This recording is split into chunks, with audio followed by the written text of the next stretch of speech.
একটি কবিতা লেখা হবে, তার জন্য অপেক্ষার উত্তেজনা নিয়ে লক্ষ লক্ষ উন্মুক্ত অধীর ব্যাকুল বিদ্রোহী শ্রোতা বসে আছে ভোর থেকে জনসমুদ্রের উদ্যান সৈকতে।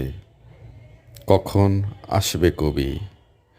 এই শিশু পার্ক সেদিন ছিল না, এই বৃক্ষে ফুলে শোভিত উদ্যান সেদিন ছিল না, এই তন্দ্রাচ্ছন্ন বিবর্ণ বিকেল সেদিন ছিল না।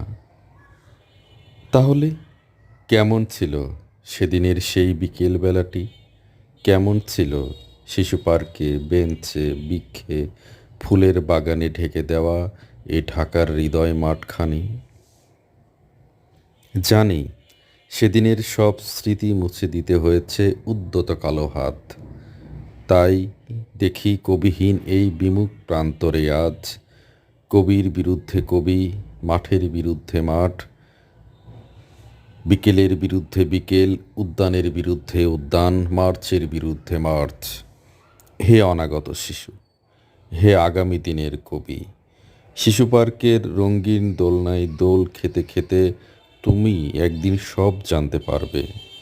আমি তোমাদের কথা ভেবে লিখে রেখে যাচ্ছি সেই শ্রেষ্ঠ বিকেলের গল্প। সেদিন এই উদ্যানের রূপ ছিল ভিন্নতর। না পার্ক, না ফুলের বাগান, এসবের কিছুই ছিল না। শুধু একখণ্ড অখণ্ড আকাশ, যেরকম সেরকম দিগন্ত প্লাবিত ধুধু মাঠ ছিল দুর্বাদলে ঢাকা, সবুজে সবুজময়।